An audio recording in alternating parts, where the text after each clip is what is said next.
Hello dear student, how are you? Dear students, आज हम बात करेंगे आरबीएससी मॉडल पेपर, जो अपने साइंस का मॉडल पेपर पब्लिश हुआ था वेबसाइट पर, उसका अपन सॉल्यूशन करेंगे। तो बच्चों, किस तरीके से सॉल्यूशन हमें लिखना चाहिए ताकि हमारे लिए मार्किंग में प्रॉफिटेबल हो, हमें अच्छे अंक मिले, कितनी थ्योरी लिखे कितनी नहीं लिखे, वो सारा का सारा मैं आज आपके साथ डिस्कस करूंगा। पेपर का पूरा सॉल्यूशन। बच्चों, ये सॉल्यूशन केवल आपको इसी चैनल पे मिलेंगे। इसका नाम क्या है बच्चों? क्रैक नेट निर्वाण। इसी चैनल पर है। और राजस्थान में सारे मॉडल पेपर है, लेकिन उनका सॉल्यूशन अभी तक नहीं है। तो हम चाहते हैं कि बच्चों को उतना हम बता पाएं ताकि बच्चे की प्रिपरेशन स्ट्रांग हो, और बच्चे मेहनत करेंगे तो उनका परिणाम जो भी आएगा, रिजल्ट बहुत शानदार आएगा। बच्चों, हम 10th मॉडल पेपर की आपके साथ पूरी प्रिपेयर के साथ सॉल्यूशन लेकर आएंगे, हर एक फैकल्टी। ठीक है, उसी को आगे बढ़ाते हुए अपन बात करते हैं आज का सॉल्यूशन साइंस का रहेगा, जिसका पूरा का पूरा सॉल्यूशन मैं करवाऊंगा बच्चों। तो बात करते हैं क्वेश्चन नंबर 1 की, जो अपने साइंस का पेपर था उसमें। Question number 1 multiple choice type के क्वेश्चंस रहेंगे, और ये पार्ट 1 है, जिसको अपन कहते हैं सेक्शन ए। क्वेश्चन नंबर क्या कह रहा है कि lungs in human beings are part of the system for. बच्चों, इसमें से आपसे पूछा गया है कि इनमें से जो लंग्स है उनसे रिलेटेड कौन सा पार्ट रहता है बॉडी का? न्यूट्रिशन? न्यूट्रिशन नहीं रहेगा। रीजन क्या है? न्यूट्रिशन नहीं हो सकता। रीजन ये है कि न्यूट्रिशन अपने डाइजेशन में आता है। एक्सिस्टेंस भी नहीं होगा, सर्कुलेशन नहीं होगा, तो कौन सा हो जाएगा? Respiration. Respiration, every no about the respiration. What is respiration? जो अपन बच्चों श्वास लेते हैं वही तो क्या है? रेस्पिरेशन। और इनसे रिलेटेड क्या होता है? Lungs. Second, among the following which is plant hormones. Plant hormone कौन सा है? तो इसमें देखो बच्चों, करेक्ट आंसर हो जाएगा ऑक्सिन।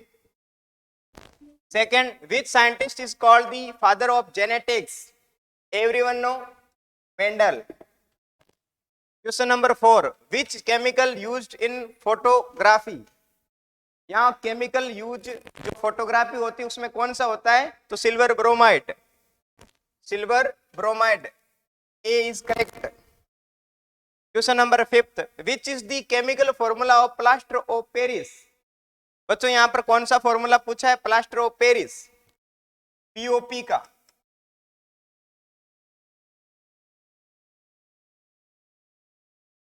प्लास्टर ऑफ पेरिस का फॉर्मूला क्या हो जाता है? CaSO4 half H2O। बेटा, इसमें एक ट्रिक ध्यान में रखना, अगर पीओपी पूछे तो पी यानी, ट्रिक्स बताऊंगा अभी। देखो, अगर तुमसे पूछे जिप्सम, तो जिप से याद रखना, जिप के आगे कितने टायर? 2 टायर। जिप आगे जाके क्या हो गई? पंचर। जिप आगे जाके क्या हो गई बच्चों? पंचर। तो पंचर का क्या हो जाएगा? हाफ टायर पंचर, यानी जिप्सम। तो बेटा, ऐसी सुपर ट्रिक्स मिलेगी तुम्हें वीडियो में। जिप्सम, जिप के कितने आगे टायर होते हैं? 2। मान लो आगे जाके पंचर हो गई तो हो जाएगा अपने हाफ टायर। तो यहाँ तो रहता है कि ऑप्शन या तो ए होगा या ऑप्शन क्या होगा? बी होगा। तो अपन कैसे करेंगे सॉल्यूशन? ट्रिक की सॉल्यूशन। जिप्सम, इसमें कितना आया आगे? 2। इट मीन्स ये जिप्सम का है, यहाँ पर क्या है? हाफ। इट मीन्स यहाँ पर कौन सा हो जाएगा? Plaster of Paris. Plaster of Paris, POP, puncture, half tyre puncture. Gypsum, zip, how many tyres? 2। Okay, तो इसी ट्रिक से तुम्हें याद रखना है। Next question, example of noble gas. Noble gas के एग्जाम्पल हिना और करीना की जेरोक्स, रीना। तो इसमें से बच्चों कौन सा? देखो, हिना और करीना की जेरोक्स, रीना, ये सारे क्या हैं? नोबल गैस में आ जाते हैं। ऑक्सीजन आया क्या? नहीं। हाइड्रोजन भी नहीं होगा, CO2 भी नहीं होगा। इन सभी ट्रिक्स में से कौन सा सेटिस्फाई होता है? Helium. So that option C is correct answer. Seventh question, why apparent displacement of a pencil partially emerge in water. बच्चों वाटर के अंदर पेंसिल्स थोड़ी मुड़ी हुई दिखती है, क्या रीजन होता है? स्केटरिंग होता है क्या? नहीं, स्केटरिंग नहीं होगा, refraction is correct. Next question, in which part of normal human I a real image form. इसमें करेक्शन कर लेना, ये रियल इमेज कहां पर बनती है ये पूछा गया है चैप्टर 11 से। आई वाले चैप्टर से तो अपन क्या कहेंगे? Retina, at retina. Question number 9, ऐसा unit of electric power. Electric power की ऐसा यूनिट क्या है बच्चों? What is electric power? Formula क्या होता है? इस पावर को अपन पी से लिखते हैं और वोल्ट इंटू क्या लिखते हैं यूनिट में? वोल्ट इंटू क्या हो जाता है? जैसे P इज इक्वल टू अपन क्या लिखते हैं? P is equal to formula लिखते हैं V इंटू आई, ठीक है, वी आई। तो V से अपन लिख सकते हैं इलेक्ट्रिक पोटेंशियल, जिसकी यूनिट क्या होती है? वोल्ट। आई की क्या होती है? एम्पियर। तो इसका जो टोटल यूनिट होता है पावर का, इलेक्ट्रिक पावर का, ठीक है, इलेक्ट्रिक पावर का, वो क्या हो जाएगा बच्चों? वो हो जाएगा वाट। क्या हो जाएगा? वाट। तो वोल्ट इलेक्ट्रिक पोटेंशियल डिफरेंस का होता है, ये नहीं होगा। एम्पियर करंट का होता है, ये भी नहीं होगा। जूल किस किस का होता है बच्चों? जूल होता है अपने वर्क का, उसके बाद हीट का, और उसके बाद किसका होता है? एनर्जी का। इसका ये सारे यूनिट होते हैं। ओके, अपने जो पूछा गया है वो कौन सा है? Electric power, and electric power का यूनिट क्या हो जाएगा बच्चों? Watt. Next question, 10th question, which in renewable source of energy. Renewable source of energy कौन है जो वापस से यूज है? कोल नहीं होगा, नेचुरल गैस आ गया, सोलर एनर्जी आ गया, पेट्रोल। तो इसमें से करेक्ट कौन सा हो जाएगा? Solar energy. Next, which of the following constitute A food chain. बच्चों ऐसे क्वेश्चन आएंगे आपके एमसीक्यूज में। फूड चेन से रिलेटेड एक्यूरेट कौन सा ऑप्शन सही रहेगा? Option A grass, wheat, mango. क्या व्हीट ग्रास को खाता है क्या? नहीं, तो ये ऑप्शन ए तो पहले ही रॉन्ग हो गया। ऑप्शन बी चेक करते हैं, ग्रास, गोट, ह्यूमन। जो गोट है वो किसको ईट करती है? ग्रास। और ह्यूमन किसको ईट करते हैं? Goat. It means option B is correct. Okay, C option करते हैं, गोट, काउ एंड एलिफेंट।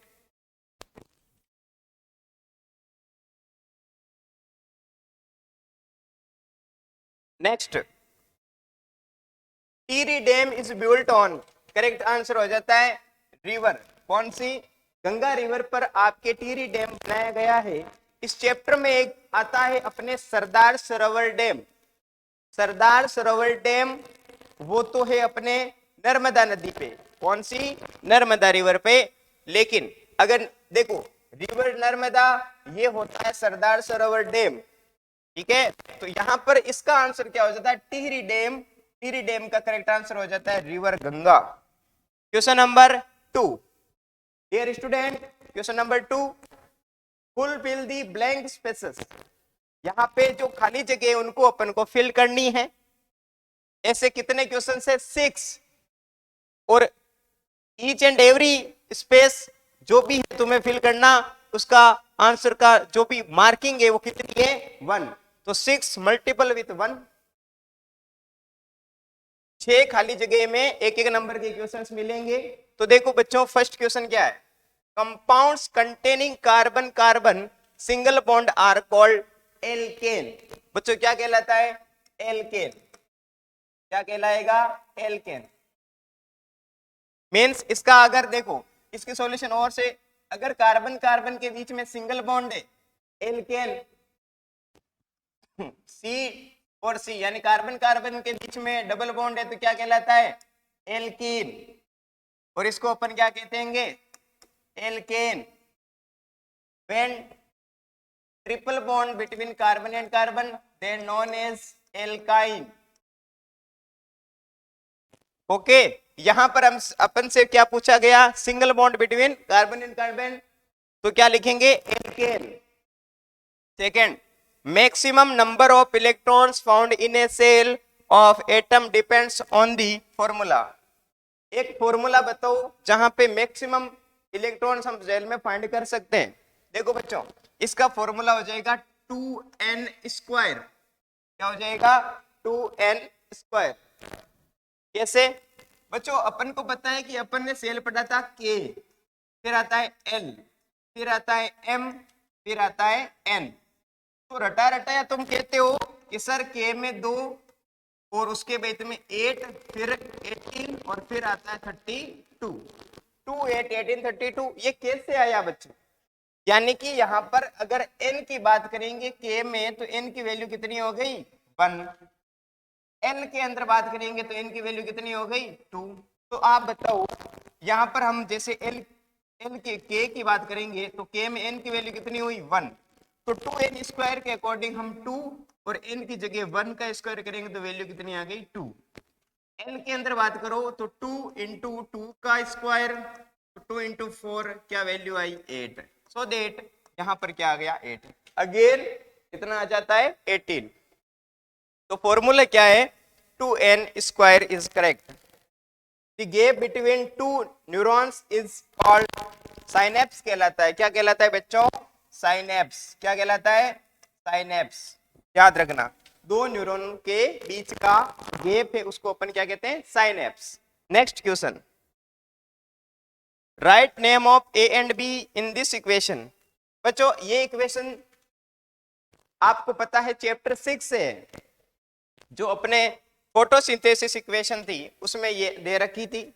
उसमें देखो कैसे आइडेंटिफाई करना है, ग्लूकोज है और क्या है? ऑक्सीजन। पूरी इक्वेशन लिखता हूं, CO2 प्लस H2O,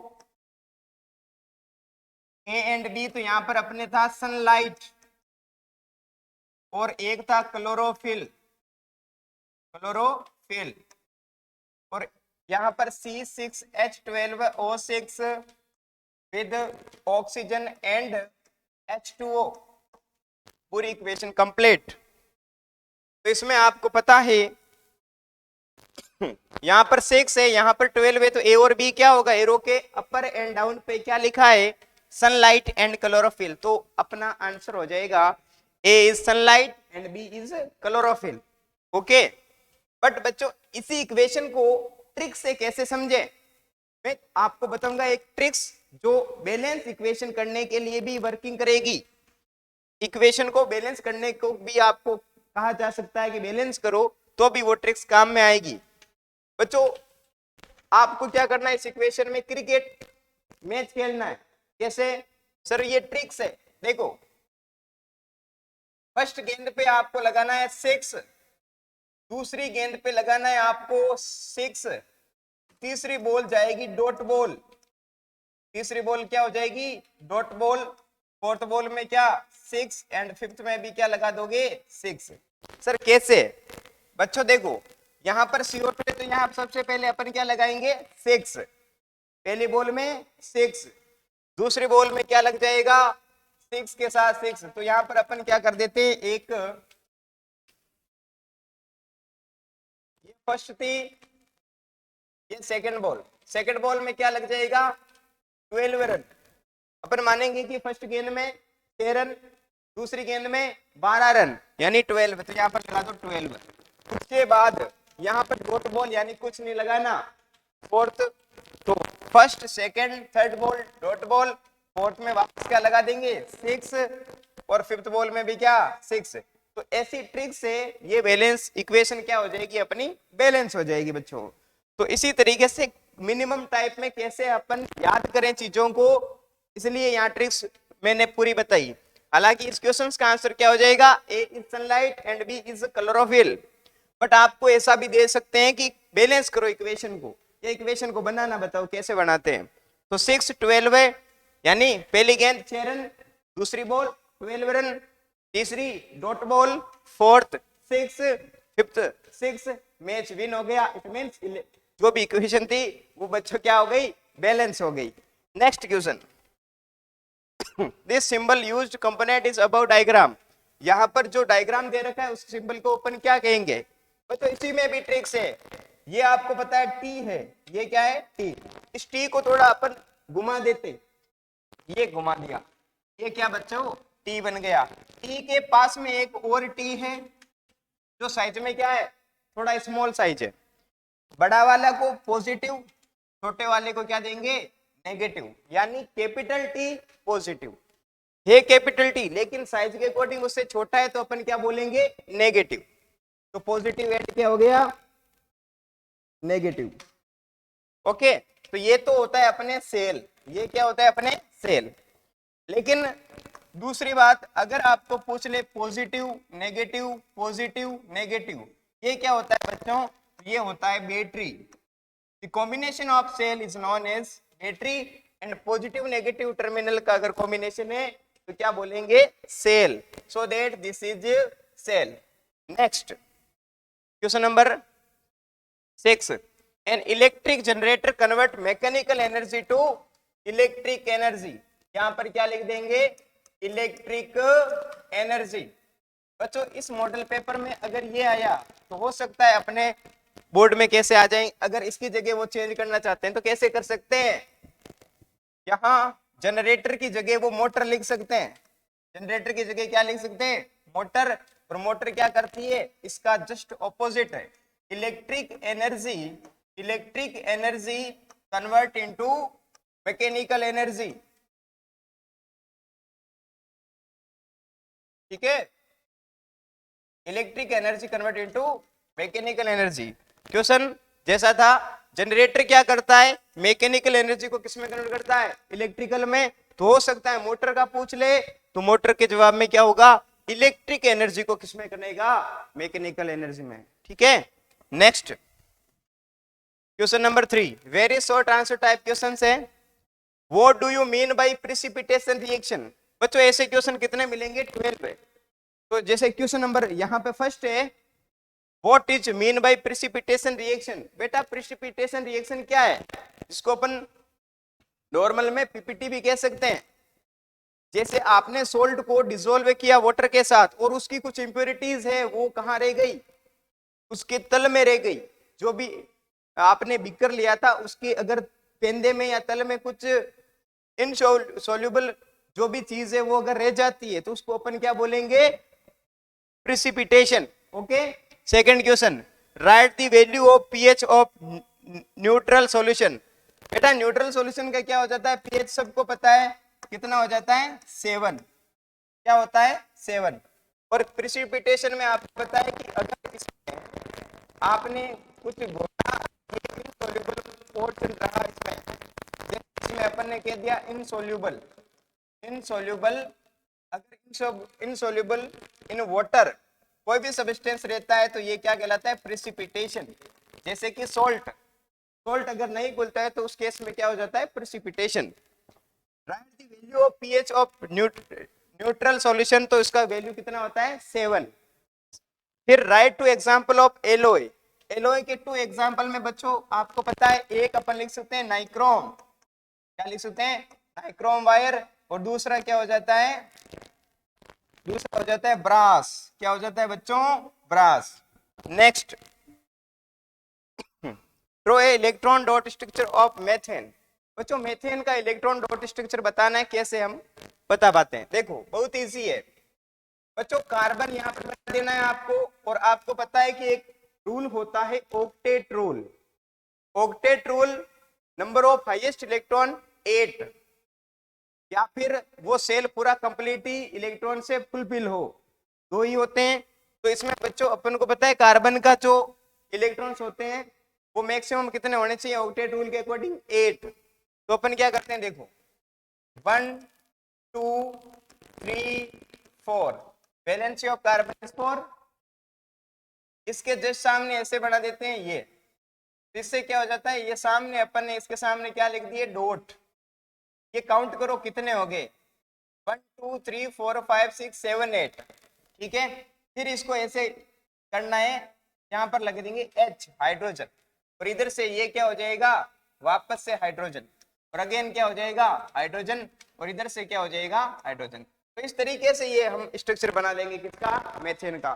बिल्कुल इजी है बच्चों, एक सर्किल बनाना है, वो डॉट कितने आमने सामने कितने बॉन्ड होने चाहिए।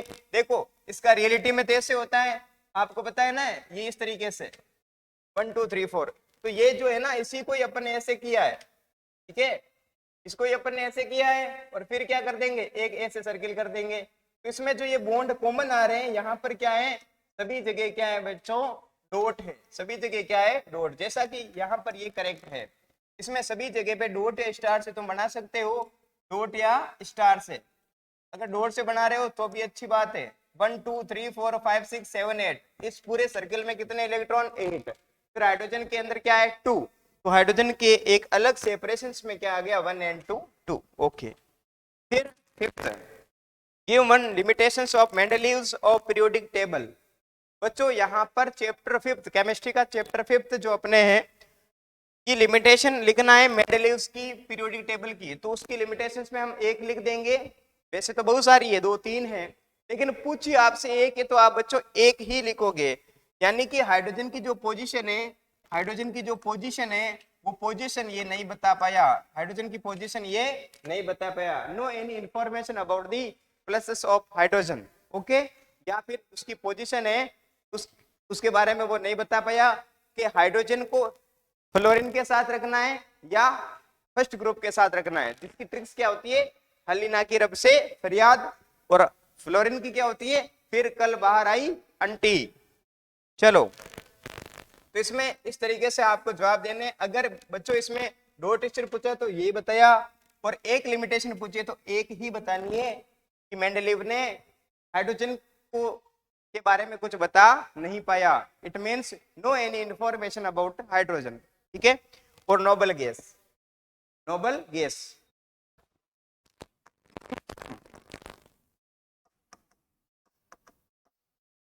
No any information about noble gas and position of hydrogen, position of hydrogen, अपन पूरा नाम लिख देंगे हाइड्रोजन का, ठीक है, इनमें से एक लिखना है। Sixth question, which part of brain maintains balance of body, brain का कौन सा पार्ट है जो बॉडी को बैलेंस करता है, सेरिबेलम, कौन आंसर हो जाएगा, cerebellum. Okay, next question, very short type, वापस से right one human male sex hormone. देखो फीमेल नहीं पूछा है, मेल पूछा है, तो क्या होता है, टेस्टोस्टेरोन, क्या हो जाता है, टेस्टोस्टेरोन, ठीक है बच्चों। और अगर तुमसे पूछ लिया जाता है फीमेल, क्या पूछ लिया जाता है, फीमेल हार्मोन, तो फीमेल हार्मोन में क्या हो जाता है, एस्ट्रोजन एंड प्रोजेस्टेरोन, क्या हो जाता है, estrogen and progesterone. Okay, write the usages of voltmeter in electric circuit. It is used for measurement of, it is used for measurement of electric potential, electric potential। बच्चों ये electric potential major करने में इसका use होता है। Symbol कैसे होता है सबको पता है, सिंबल कैसे होता है, अगर सिंबल आ जाए तो वोल्टमीटर का कैसे होता है, करंट जहां से एंटर पॉजिटिव, करंट जहां से लीव नेगेटिव।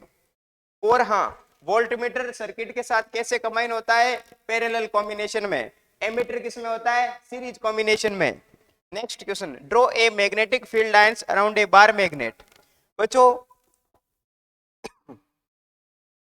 इस draw a magnetic field lines in bar magnet, ये चैप्टर 13 का क्वेश्चन बच्चों, मैग्नेट वाले चैप्टर से, यानी कि मैग्नेट वाला चैप्टर है उससे भी क्या बनेंगे, शॉर्ट में क्वेश्चंस बनेंगे एक एक नंबर के, और फिर जनरेटर वाला पूछ सकता है सेक्शन डी में। तो बच्चों इसका आंसर क्या हो जाएगा, ऐसे बात करते हैं, नॉर्थ पोल और साउथ पोल मैग्नेट का, ये नॉर्थ हो गया और ये क्या हो गया, साउथ। तो नॉर्थ से स्टार्ट हो गए कहाँ पे, साउथ, तो डायरेक्शन क्या होगी, north pole to south pole. ऐसे अपन बार मैग्नेट का क्या कर देंगे, स्ट्रक्चर ड्रॉ कर देंगे, north pole to south pole, north pole to south pole.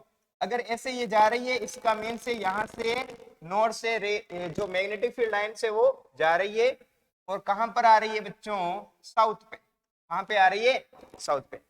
अगर पूछ ले what is magnetic field lines, magnetic field lines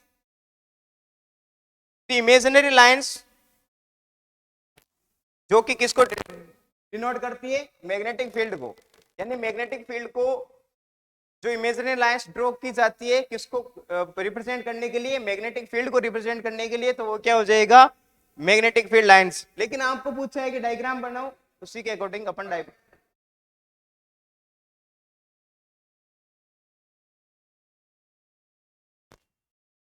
next question, write two example of fossil fuels. बच्चों फॉसिल फ्यूल्स की बात,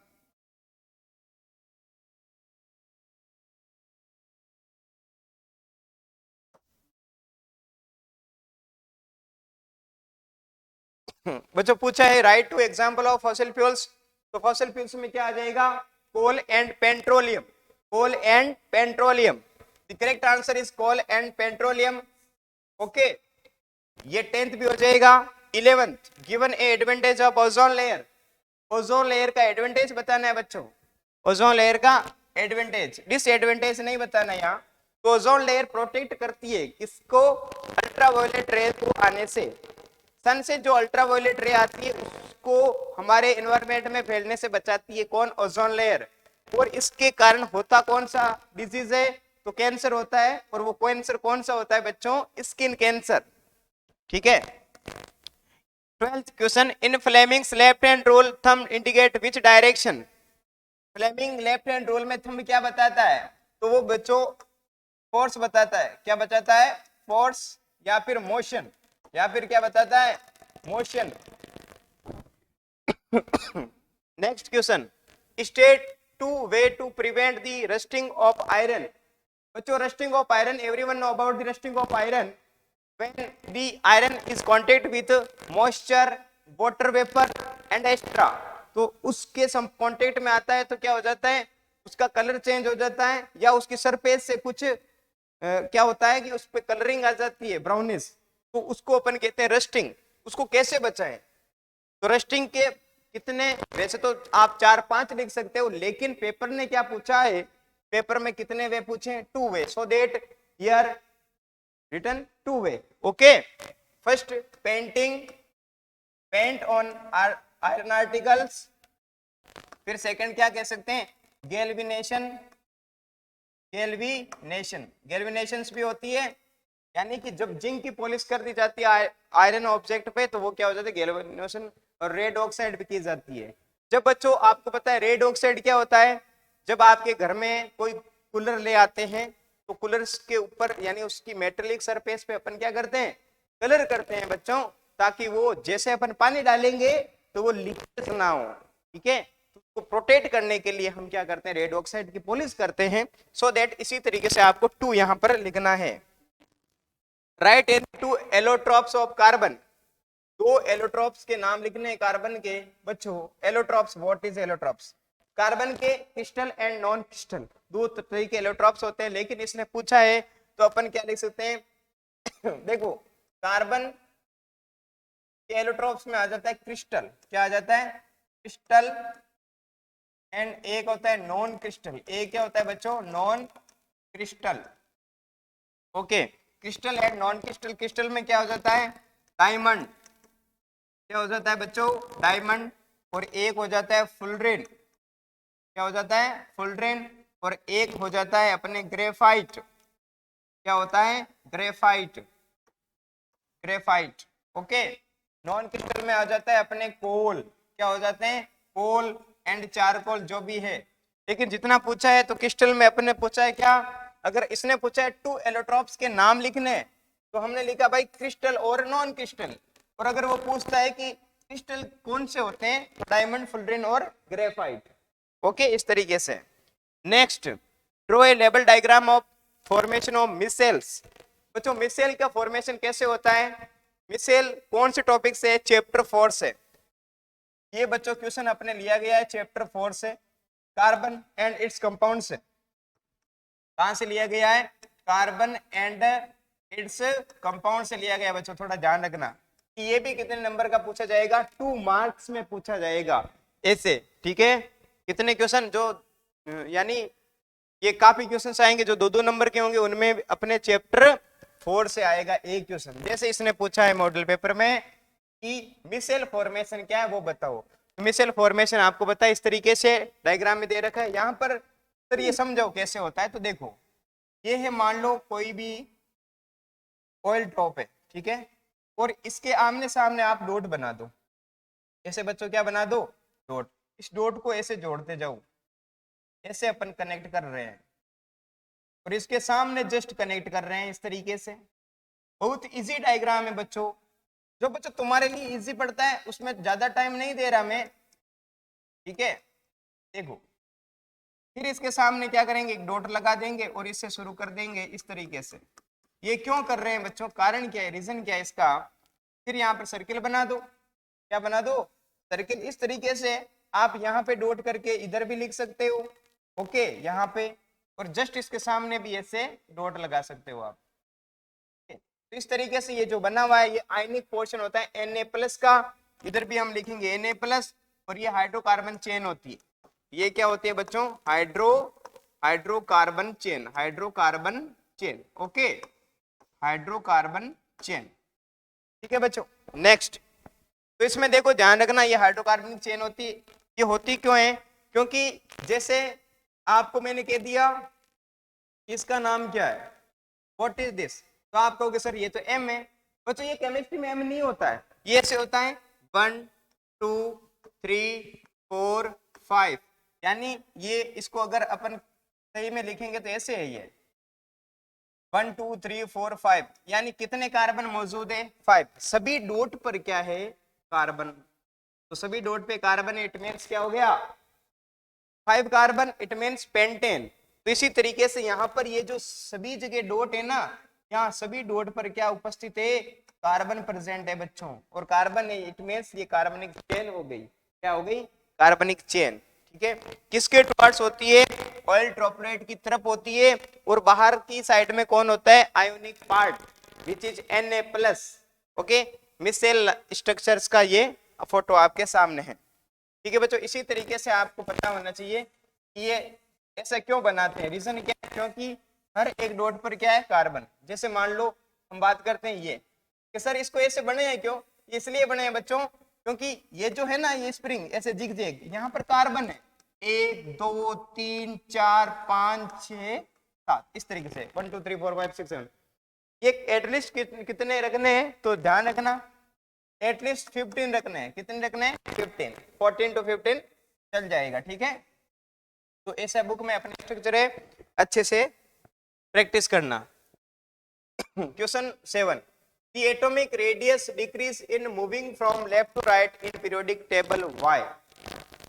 बच्चों ये चैप्टर अपने वापस 5th चैप्टर से, जो अपने पीरियोडिक टेबल वाला है, इसमें क्या लिखा है कि जो भी टेबल है वो टेबल बनाना सीखते। देखो ह ली ना की रब से फरियाद, फिर बेटा मांगे कार स्कूटर बाप राजी, फिर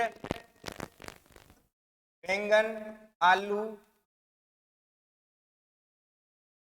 फिर पूरा देखो हाइड्रोजन, हीलियम को भूल जाओ, lithium beryllium boron carbon nitrogen oxygen fluorine neon, भूले थे हीलियम ऊपर लगा दो, बैंगन आलू गाजर इन हिल्ला, काशी गए संत प्रभु, नेपाल पाकिस्तान ऑस्ट्रेलिया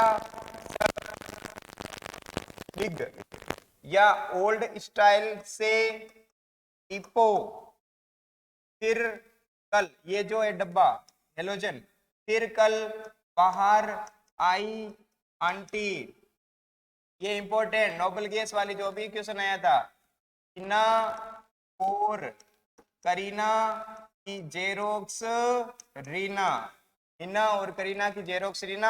आपके बोर्ड में आते दो नोबल गैस के नाम लिखो, तुम लिख देना हीलियम एंड नियोन। कार्बन वाले फैमिली में कार्बन सिलिकॉन जर्मेनियम, कार्बन क्या है, नॉन मेटल। तो इसने पूछा है कि ऊपर से नीचे जाने पर रेडियस क्या होती है, इंक्रीज होती है, तो लेफ्ट से राइट जाने पर क्या होगी, डिक्रीज। क्योंकि बच्चों इनका जो ऑर्बिट साइज है वो डिक्रीज होता है। जब ऑर्बिट साइज डिक्रीज होगा तो क्या होगा, रेडियस भी डिक्रीज हो जाएगी। जैसे देखो टॉप टू बॉटम की बात करेंगे, साइज ऐसे है, ये धीरे धीरे क्या है इंक्रीज हो रही है। इट मीन्स अगर रेडियस की बात करोगे तो ये इंक्रीज होगी, टॉप टू बॉटम जाओगे तब। लेकिन लेफ्ट से राइट जाने पर रेडियस क्या होगी decrease due to orbit, due to size of orbit. तो इसमें आंसर में वैसे लिखा है, मैंने समझाने के लिए इस तरीके से बनाया ये। देखो on the periodic table atomic radius generally decrease as you move from left to right across a period, एक पीरियड के अलॉन्ग जाओगे तब, due to increasing nuclear charge and increase as you move down a group due to the increasing number of electron shells. देखो electron shells के number अगर बढ़ेंगे, वो कब बढ़ेंगे, जब when we are going from top to bottom and when we are going from left to right, then decrease increase when we are going from top to bottom due to number of cells size, या फिर हम number of electrons in cells, और हम कह सकते हैं size of cell। next question, write the name of functions of acid which secretes from human stomach। name लिखना है, क्या लिखना है, name और function। तो आपको पता है स्टोमक में कौन सा होता है HCl, कौन सा हो जाता है बच्चों HCl, which is known as hydrochloric acid, which is known as hydrochloric acid। what is the function, hydrochloric acid is the acid found in our stomach, acid makes the stomach habitat acidic, okay, it activates inactive pepsinogens into pepsins, ये pepsinogen से pepsin convert करता है, pepsin helps in proteins digestion in the stomach. इनमें से बच्चों ये correct answer आपको याद करके जानना है, ठीक है, ये सॉल्यूशन है इसका। Next question number 9, define placenta, what is the role of placenta, what is placenta. बच्चों प्लेसेंटा क्या होता है, जब माँ के पेट में बच्चा रहता है तो उसके न्यूट्रिशंस कैसे जाते हैं, ठीक है, जब मदर कुछ खाना खाती है तो उसमें कुछ एनर्जी डिसॉल्व हुआ के वो जो जिस पोर्शन से बेबी तक जाता है तो उसको ही अपन कहते हैं प्लेसेंटा। देखो the placenta is an organ that develops in the uterus during pregnancy, this structures provide oxygen and nutrients to a growing baby. जो भी बच्चा ग्रो हो रहा है उसको न्यूट्रिशंस प्रोवाइड करने के लिए जो एक ऑर्गन है उसका नाम क्या हो जाता है placenta. It also remove waste product from the baby's blood, the placenta attach to the wall of the uterus and the baby umbilical cord arises from it. इस तरीके से ये आंसर है बच्चों जो कि आपको करेक्ट करना है, ठीक है। Next, draw A label diagram of the longitudinal sections of a flower. बेटा एक फूल के बारे में, ठीक है, फ्लावर का। यहाँ पर आपने एक लीव का, देखो अगर अपने आता है लीव का, लीव का, तो लीव का जो क्रॉस सेक्शनल है वो कौन सा डायग्राम हो जाता है। ये बुक में अपने जो चैप्टर है, कौन सा चैप्टर, चैप्टर नंबर 6। तो ऐसा अगर क्वेश्चन आ जाता है, इसमें तो फ्लावर का पूछा है, लेकिन अपने लिए जो बोर्ड का सिलेबस है उसके अकॉर्डिंग बच्चों कौन सा है, प्लांट के लीफ का, और लीफ का अपन के डायग्राम में ये डायग्राम है, ओके। तो करेक्ट करना इसको। Write the formula and unit of power of lens. Formula क्या होता है बच्चों, तो पावर ऑफ लेंस का फॉर्मूला क्या है, P is equal to 1/f, P is equal to 1/f। Unit of power of lens, तो हम लिखेंगे unit of power of lens, power of lens correct क्या हो जाएगा, डायोप्टर। क्या हो जाता है, dioptre. It is denoted by D, जिसको अपन कैसे डिनोट करते हैं, डी।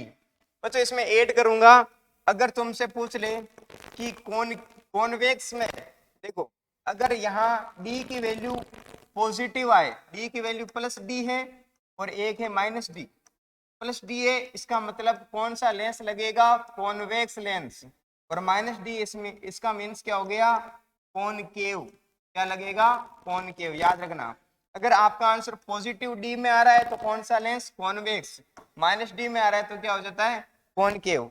ये भी थोड़ा ऐड करके समझते हुए आपको लिखना है। Question number 12, right any two factor on which resistance of a conductor depend. बच्चों इसमें सुपर ट्रिक्स है, एक सुपर ट्रिक्स है। देखो, 2 factor on which resistance of conductor depends. तो बच्चों पहला तो होता है आर प्रोपोर्शनली एल, एक तो रेसिस्टर जो लेंथ पे डिपेंड करता है, और एक इस पे करता है इनवर्सली प्रोपोर्शनल ऑफ 1/a। ठीक है बच्चों, इसमें जितनी लेंथ आप इंक्रीज करोगे उतना रेसिस्टर क्या होगा, इंक्रीज। यानी इसको अगर आपने 2 टाइम्स किया तो ये कितने टाइम्स, 2 टाइम्स। इसको आपने लेंथ को 3 टाइम्स किया तो ये कितने टाइम्स हो जाएगा, 3 टाइम्स। यानी इसमें अगर ग्राफ भी पूछ ले बोर्ड में आर और एल के बीच में, तो क्या आएगा, स्ट्रेट लाइन ग्राफ। क्या आएगा बच्चों, स्ट्रेट लाइन ग्राफ। देखो क्वेश्चन पूछा है कितने पे डिपेंड करते हैं, तो अपन को तो लिखना है एक लेंथ होता है और एक होता है क्रॉस सेक्शनल एरिया, या area of cross sectional wire और कंडक्टर। ठीक है, कैसे, तो ये तो रेसिस्टर होता है लेंथ के डायरेक्टली प्रोपोर्शनल होता है, और इनवर्सली प्रोपोर्शनल किसके साथ होता है, एरिया के साथ। ठीक है, इसमें जैसे देखो, यानी व्हेन, मैं ऐड कर रहा हूं क्वेश्चन, व्हेन एरिया या फिर when cross sectional area of wire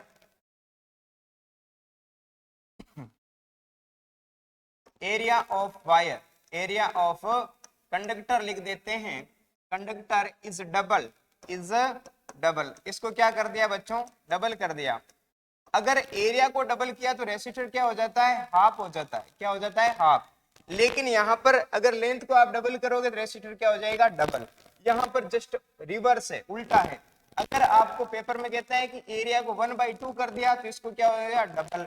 अगर इसको 1/2 कर दिया रेसिस्टर को, तो ये क्या हो जाएगा, डबल। ऐसे ध्यान रखना है। इसमें सीधा होता है, जो क्वेश्चन में वैल्यू आए, जैसे आपसे क्वेश्चन पूछ सकता है किसी रेसिस्टर को अपन 3 टाइम्स करें, या फिर ऐसे आ जाता है when length of wire is double then resistor कितना हो जाएगा, resistor is also double, because resistor is depends on length of wire and resistor is depends area of cross sectional. ठीक है, क्रॉस सेक्शनल और एरिया ऑफ कंडक्टर विच कैसे depend करता है, inversely proportional. ये डायरेक्टली प्रोपोर्शनल, और ये कैसे करता है बच्चों, इनवर्सली प्रोपोर्शनल। ठीक है, तो ग्राफ क्या क्या बनते हैं, ऐड करते हैं। देखो इसमें ग्राफ क्या क्या बनते हैं, ऐड करते हैं। बोर्ड में और भी बेनिफिट मिले इसलिए सॉल्यूशन के साथ मैं कुछ टिप्स ऐड कर रहा हूं। देखो आर प्रोपोर्शनल एल, इसका ग्राफ कैसे आ जाएगा अपने स्ट्रेट। अगर पूछ ले आर इनवर्सली 1/a, इसका ग्राफ क्या आ जाएगा अपने ऐसे, आर और ए में। अगर ऐसा ग्राफ आ जाता है आर और 1/a में, तो करेक्ट हो जाए ये इंपॉर्टेंट है। देखो इसमें ए है और इसमें क्या है, 1/a। तो इसका आंसर तो सिंपल है। इसमें तो कहते हैं लेंथ होता है, ए क्या होता है, लेंथ होता है, और ए क्या होता है, cross sectional area of conductor, area of conductor. Okay, लेकिन एडिशनल क्या इंफॉर्मेशन है, ग्राफ पूछे जा सकते हैं। ग्राफ ये तो पूछा हुआ है एग्जाम में, 1/a देता है तो स्ट्रेट आएगा। क्यों आएगा, क्योंकि बच्चों ये पूरा का पूरा है ना, वो तो प्रोपोर्शनल है, पूरा का पूरा क्या है, प्रोपोर्शनल है, सो दैट। लेकिन ए अकेला क्या है, इनवर्सली, सो दैट ये इनवर्स में आता है, और वहां पर क्या आ जाता है, स्ट्रेट। यहाँ एल है, L increase, R increase, A decrease, A को इंक्रीज करोगे आर डिक्रीज होगा, ए डिक्रीज तो R increase. Okay, next, name two safety measurement commonly used in electric circuit and applications. बच्चों यहाँ पर इलेक्ट्रिक सर्किट का यूज पूछा है, वो कितने बताने, 2। किस तरीके से अपन को देखो, 2 सेफ्टी मेजरमेंट, आपको सेफ्टी मेजरमेंट देने हैं। फर्स्ट ऑफ ग्लोव्स हाथ में पहने रखने चाहिए। दूसरी बात, बेयरफुट आप होने नहीं चाहिए। ठीक है, तीसरी बात, जब भी आप वर्किंग करो किसी सर्किट पर, तो सारी की सारी जो इलेक्ट्रिक स्विच है वो ऑफ होनी चाहिए। ओके, तो इलेक्ट्रिसिटी के देखो, name 2 safety measurement commonly used in electric circuit and applications. First of safety क्या है कि ऑल जो भी पिन्स है, पहले तो ग्लोव्स पहने चाहिए, पहले सेफ्टी पिन्स जितनी भी है, जो भी पिन्स है वो क्या टाइटली हो, पूरे सर्किट बोर्ड से पिन कैसे कनेक्टेड हो, टाइटली। फिर जो आप उस पिन के साथ जैसे आप वर्किंग कर रहे हो तो वो पिन्स लूज नहीं होनी चाहिए, ठीक है। पहली बात तो पिन्स जो भी सर्किट में कनेक्टेड है वो क्या होनी चाहिए, टाइट। सेकंड, आपके हैंड में क्या होने चाहिए, ग्लव्स, बेयरफुट आप होने नहीं चाहिए। तो इस तरीके से आपको 2 या 3 ये याद रखना है। फिर नेक्स्ट क्वेश्चन क्या है, write the left hand thumb full to find direction और मैग्नेटिक फील्ड। ओके, ये कितने मार्क्स का आया, 2 का। ये भी अगेन कौन से चैप्टर से, अपने चैप्टर नंबर 13 से। और पिछले वाला किस चैप्टर का था, ये मेजरमेंट, ये इलेक्ट्रिक करंट का आ गया, ठीक है। तो फ्लेमिंग्स लेफ्ट हैंड रूल क्या होता है बच्चों, बच्चों इसकी भी एक ट्रिक्स है। फ्लेमिंग्स लेफ्ट हैंड रूल क्या होता है बच्चों, ये अपना लेफ्ट हैंड रूल है। देखो ये लेफ्ट हैंड है, तो इसमें जो थंब है फ्लेमिंग ने कहा था कि अपने लेफ्ट हैंड के thumb, four finger and mid finger, इसको ऐसे अपन स्ट्रेच करें कि ये एक दूसरे के म्यूचुअली परपेंडिकुलर हों, यानी कि एक दूसरे के लिए क्या है, परपेंडिकुलर 90 डिग्री पर है।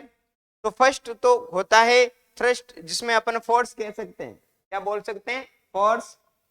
ये जो है फोर फिंगर ये मैग्नेटिक फील्ड देती है, और मिड फिंगर क्या बताती है, करंट को। किसको बताती है, करंट को।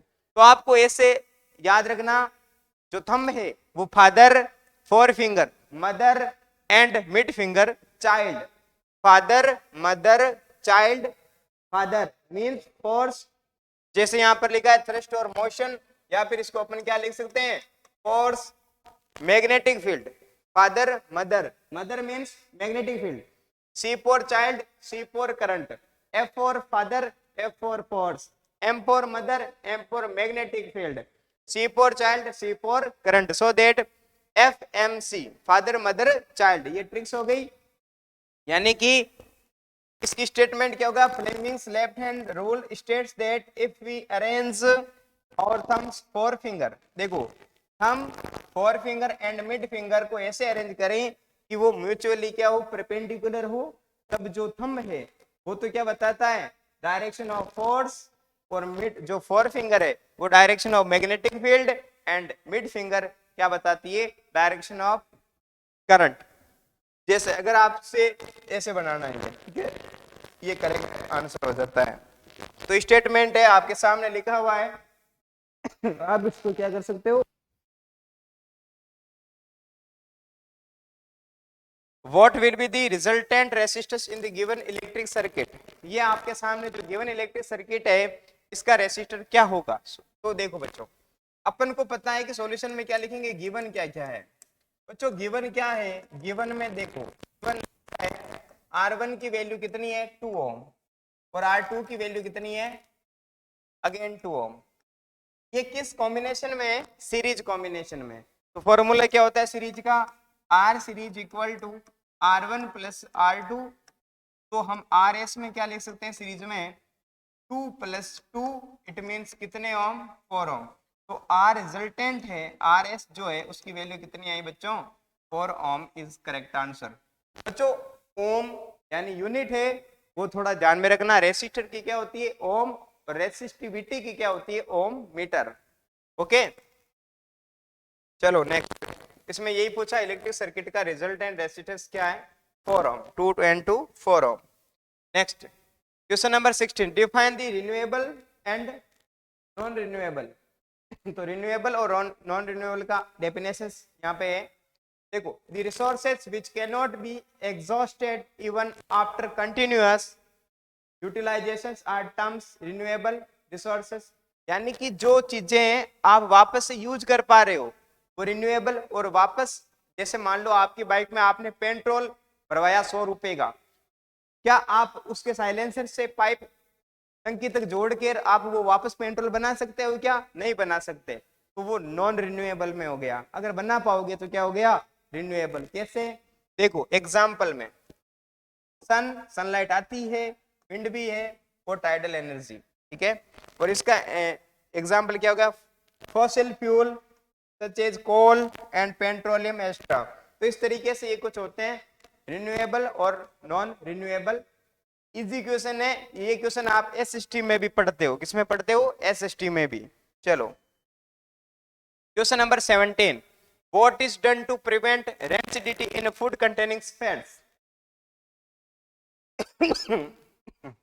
What is done to prevent rancidity in food containing fails. Okay बेटा, रेंसिडिटी क्या होती है? पहली बात बेटा, रेंसिडिटी क्या होती है? रेंसिडिटी का मीन्स हो जाता है जो भी आपका फूड है, जो भी आपका फूड है वो कांटेक्ट में आता है। फूड किस में आता है? कांटेक्ट में आता है with oxygen, with humidity, with humidity. Humidity के साथ क्या आ जाता है? कांटेक्ट में आता है, या फिर एयर के साथ में क्या आ जाता है? कांटेक्ट में। तो उसको प्रोटेक्ट करने के लिए अपन इसको क्या लगाते हैं? आपके घर में फ्रिज है तो फ्रिज में कुछ सब्जी बच जाती है तो आप उसमें रखते हो ताकि वो खराब ना हो। यानी कि उसकी स्मेल जब चेंज हो जाती है, स्मेल भी क्या हो जाती है? चेंज हो जाती है। ठीक है, रेंसिडिटी के रीजन से। तो इसमें आपको पूछे what to done to prevent, एक एग्जांपल बताओ। एग्जांपल में आपके एनसीईआरटी में जो है जिसको अपन पोटैटो चिप्स कहते हैं, पोटैटो चिप्स, और पोटैटो चिप्स के अंदर क्या डाली जाती है? कौन सी गैस? बच्चों नाइट्रोजन गैस भरी जाती है। कौन सी गैस भरी जाती है? नाइट्रोजन गैस भरी जाती है। किसमें? पोटैटो चिप्स में। ओके, तो ऐसे क्वेश्चंस। फिर सेकंड क्वेश्चन क्या है? स्पेस कम है इसलिए वापस से मैं इसको हटा के अपन कौन सी बात करते हैं? सेकंड की। इसमें आपको बताना है किसका रिडक्शन हो रहा है, किसका ऑक्सीडेशन हो रहा है। देखो बच्चों, अगर यहाँ पर CuO प्लस क्या है? हाइड्रोजन, और साथ में क्या है? CuOH2O, कॉपर प्लस क्या है? H2O। तो बच्चों क्या करेंगे, यहाँ पर ध्यान से देखो, कॉपर CuO से क्या बना है? Cu, और H2 से क्या बन गया? H2O। तो बच्चों अपन क्या लिखेंगे? अगर ऑक्सीजन ऐड हो रहा है, ऑक्सीडेशन क्या होता है? When oxygen is add and removing of hydrogen known as oxidation. Reduction क्या होता है? Addition of hydrogen and removing of oxygen known as reduction. So that here hydrogen not oxygen is add with H2O, so that यहाँ oxidation, यहाँ पर हम क्या लिख देंगे? ऑक्सीडेशन। रिडक्शन, ऑक्सीजन हट गया, यहाँ पे रिमूव हुआ है ऑक्सीजन, सो दैट यहाँ पर क्या लिख देंगे? रिडक्शन। What is reduction? बच्चों एक इक्वेशन होती है रेडॉक्स रिएक्शन, याद रखना, ऐड कर लो। रेडॉक्स रिएक्शन का नाम रेडॉक्स क्यों होता है? वाई। तो रिडक्शन, यहाँ से रिडक्शन, यहाँ से क्या है? Reduction plus oxidation, oxidation, so that reduction का रेड और ऑक्सीडेशन का OX क्या कहलाएगा? रिडक्शन का रेड एंड ऑक्सीडेशन का OX क्या कहलाएगा? रेडॉक्स। क्या कहलाएगा? रेडॉक्स। यानी रेडॉक्स रिएक्शन क्या हो गई? When oxidation and reduction is both in A equation, in a reaction, so that known as redox reaction.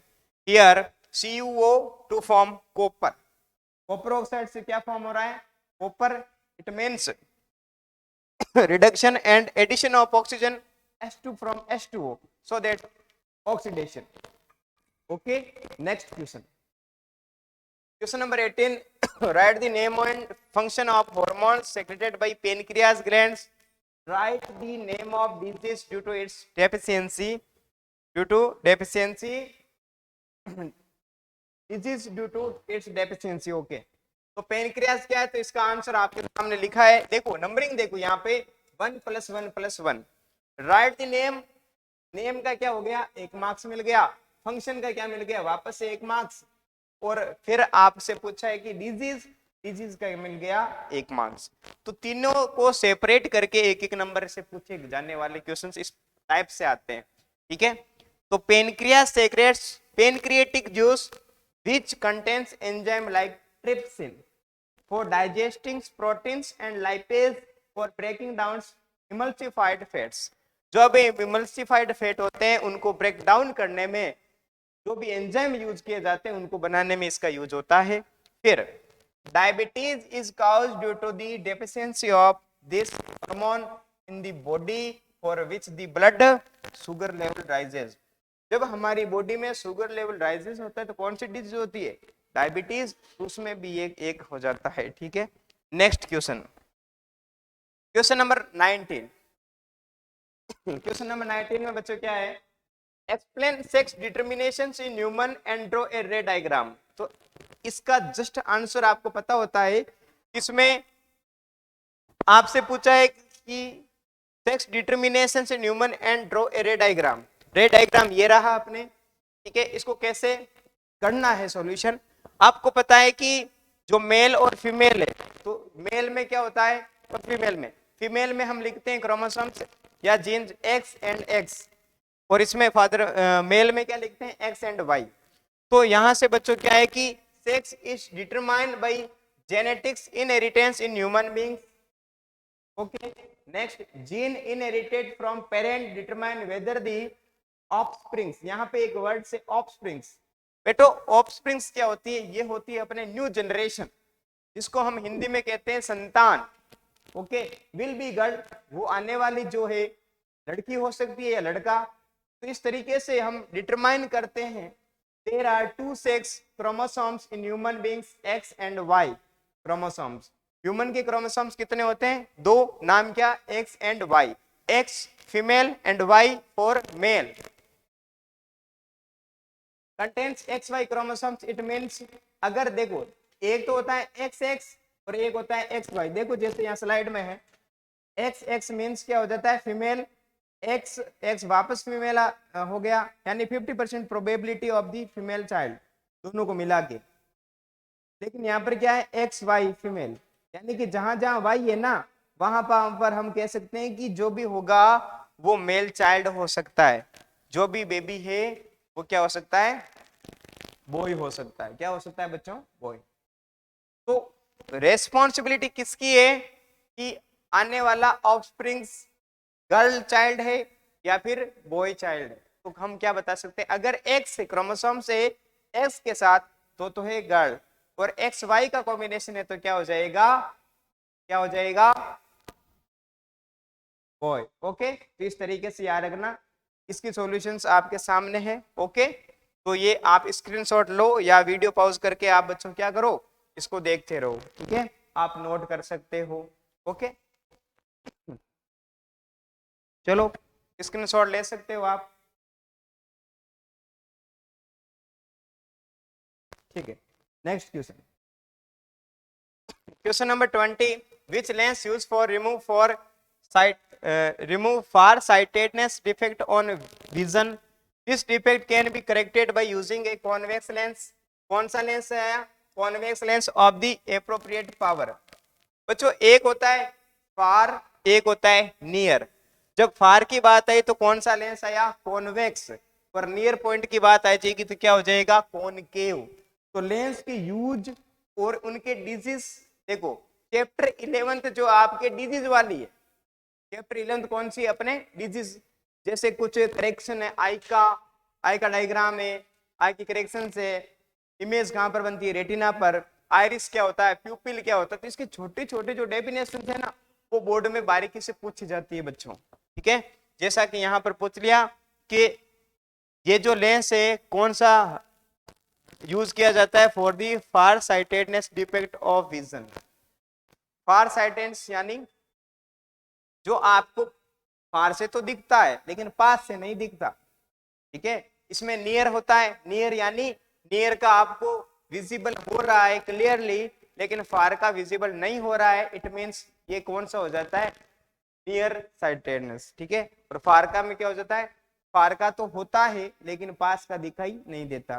तो इसकी ट्रिक्स क्या है, जो दिखता है वो होता नहीं है। अगर हेडिंग है फार, उसको एक्सप्लेन करो, यहाँ पर तो चलो डिजीज को कौन सा करेक्ट लेंस है वो लिखना है, लेकिन एक्सप्लेन करने को आ जाएगी फार साइटेडनेस क्या है, तो वो क्या है, उसमें तुम लिख दोगे जब दूर का दिखता नहीं है, when the far object is cannot seen clearly, ये रॉन्ग हो जाएगा। क्यों, क्योंकि आपको पूछा है फार साइटेड, यानी कि फार का तो आपको सीन हो रहा है लेकिन नियर का नहीं हो रहा। अगर नाम नेम आता है नियर पॉइंट, तो नियर पॉइंट में क्या हो जाता है, नियर साइटेडनेस में क्या हो जाता है, near object is clearly seen but far object is not seen, okay. इस तरीके से हमें देखना है कि जो डिजीज गिवन है, जो आपके हेडिंग आ रखी है नियर की, तो इट मींस नियर का सीन होगा, फार का नहीं होगा। फार का आ रहा है तो फार का तो होगा लेकिन नियर का नहीं होगा। तो फार साइडनेस में कौन सा लेंस है, कॉन्वेक्स, तो नियर में क्या हो जाता है, concave. Question number 20, question number 20 में क्या है, अच्छा 20 का बी पार्ट मीन्स 1 नंबर का तो वो डिजीज का पूछ लिया और 2 नंबर में ऐसा ये थ्योरेटिकली आ गया। Why the sun appears reddish at the time of sunrise and sunset. बच्चों यहाँ पर 2 क्वेश्चन होते हैं जो डाउटफुल रहते हैं। एक तो ऐसा आता है कि जो रेडिश क्यों होता है, क्या आता है, एक तो होता है रेडिश क्यों दिखाई देता है और एक होता है जो हॉरिजॉन्टल, हॉरिजॉन्टल जैसा डायग्राम दिखाया गया है उससे 2 मिनट या 2 मिनट डाउन, यानी 2 मिनट पहले सनराइज होता है या फिर 2 मिनट बाद में सनसेट के वो दिखाई देता है सन, उसका रीजन क्या है। तो अगर रेडिश से रिलेटेड क्वेश्चन आता है तो इसका आंसर हो जाता है कौन सा, ये रहा स्कैटरिंग ऑफ लाइट। क्या हो जाता है, स्कैटरिंग, लाइट का फैलना, स्कैटरिंग्स ऑफ लाइट। और अगर हॉरिजॉन्टल यानी ऐसा क्वेश्चन आ जाता है बोर्ड में रेडिश का ना देके कि भाई जो हमारे सन राइज हो रहा है या सन सेट हो रहा है, देखो जब सूर्य उदय होता है, सूर्योदय होता है उससे पहले लालिमा लिए हुए एक स्ट्रक्चर होता है सन का, तो वो पहले क्यों दिखाई देता है और सनसेट होने के बाद में भी वो लालिमा लिए हुए reddish portions of a sphere, ठीक है, तो वैसा सीन होता है। ऐसा क्वेश्चन आ जाता है कि रेडिश क्यों दिखता है, तो आंसर हो जाता है अपने ये स्कैटरिंग ऑफ लाइट। लेकिन ऐसा क्वेश्चन आ जाता है कि सनसेट और सनराइज के ड्यूरिंग जो भी ऑब्जेक्ट जो भी सन है वो 2 मिनट पहले सीन होता है, 2 मिनट का नाम आ जाता है, तो इसमें आंसर क्या हो जाता है अपने रिफ्रैक्शन। क्या हो जाता है, रिफ्रैक्शन, रिफ्रैक्शन ऑफ लाइट। क्या हो जाता है, रिफ्रैक्शन ऑफ लाइट, याद रखना, ठीक है। तो रेडिस में 2 क्वेश्चन हो गए इसमें। देखो the scattering of light that help you to understand the bluish color of the sky, sky का कैसा colour, blue colour, the radius appearance of the sun at the sunrise और sunset, ओके।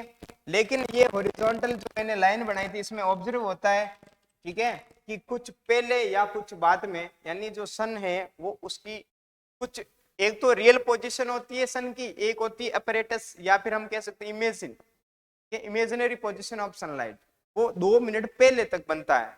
तो उस case में हम लिखेंगे refraction of light.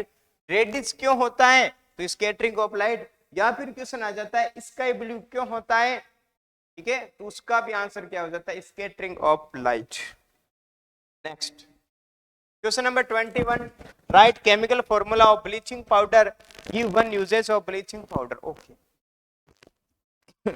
एक का आंसर क्या हो जाता है बच्चों, एक का आंसर में अपने ब्लीचिंग का, देखो bleaching, bleaching powder, bleaching powder के अंदर अपन क्या लिख देंगे, कैल्शियम ऑक्सीक्लोराइड CaOCl2।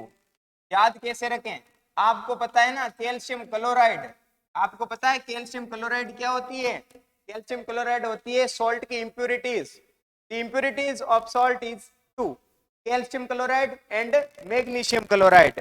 तो यह कैल्शियम क्लोराइड के बीच में क्या डाल दो, ओ डाल दो, तो किसका फॉर्मूला बन जाएगा, ब्लीचिंग पाउडर का। तो ऐसे याद रख लो, कैल्शियम क्लोराइड तो याद रहता ही है, उसके बीच में क्या डालना है, ओ, तो CaOCl2 is the correct answer of bleaching powder. इसमें पूछा है कि वन यूज में हम क्या लिख सकते हैं, यूज क्या हो गया, impurity of water, impurification, purification of water, impurification of water, water के इम्प्यूरिफिकेशन में ये काम में लिया जाता है। डी में क्या हो गया, give chemical formula and one use of baking soda. इनके सभी के ट्रिक्स बताऊंगा बच्चों, टेंशन ना लो, ठीक है, छोटे छोटे वीडियोस आते रहेंगे जो इनके ट्रिकी है। कुछ साइंस के ऐसे चैप्टर्स जिनको हम ट्रिक से समझ सकते हैं वो भी मैं करवाऊंगा, ठीक है। जैसे इसमें टू है कि केमिकल फॉर्मूला बेकिंग सोडे का लिखना है, बेकिंग सोडे का फॉर्मूला क्या हो जाता है, बेकिंग सोडे का हो जाता है सोडियम हाइड्रोजन कार्बोनेट, सोडियम का सोडियम, हाइड्रोजन का हाइड्रोजन और कार्बोनेट का कार्बोनेट NaCO3। यूजेस क्या हो गया, केक पेस्ट्री बनाने में, जो भी आपके पेस्ट्री है, जो भी आपके केक है, या फिर किचन के अंदर जो भी हम कुछ चिप्स बनाते हैं उसमें इसका यूज किया जाता है। सी ए हो गया, बी हो गया, C. Give two difference between acid and base. Acid and base में दो डिफरेंस क्या है बच्चों? 2 पूछा है। कितने पूछे हैं? 2। तो इसको मैं हटा रहा हूं, ठीक है। एक बार आप स्क्रीनशॉट ले लो इसके आंसर की।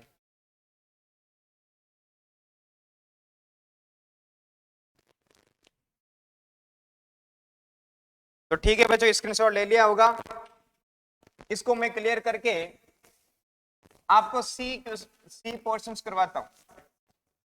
सी में क्या पूछा है? Give two difference between acid and base. बच्चों आपको पता है एसिड और ये क्या हो जाएगा? बेस। एक तरफ में एसिड, एक तरफ अपने क्या लिख दिया? Base.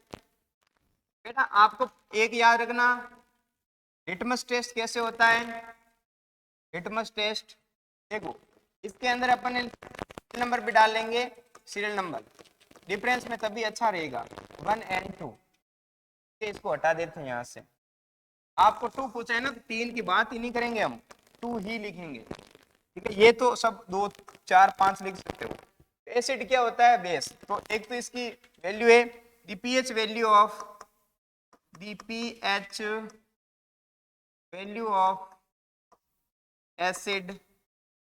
acid, the pH value of acid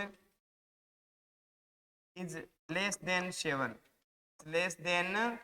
7, okay. और इसमें क्या लिखेंगे? pH value of base is greater than 7, okay. Second question, acid और बेस में तो हम लिख सकते हैं litmus test. Acid is convert into, litmus test में हम लिख सकते हैं ब्लू लिटमस या ब्लू टू रेड। जो लिटमस टेस्ट है वो क्या कहता है? Blue to red. और ये क्या कहता है? Red to blue. इसमें कन्वर्ट करता है रेड टू ब्लू। कौन सा केस हो जाता है? लिटमस। कौन सा हो जाता है? Blue to red. Litmus colour जो होता है वो किस में कन्वर्ट करता है? तो इस तरीके से आपको सीरीज बना के वहां बताना है, अलग अलग बतानी है लेकिन सीरीज में, ठीक है।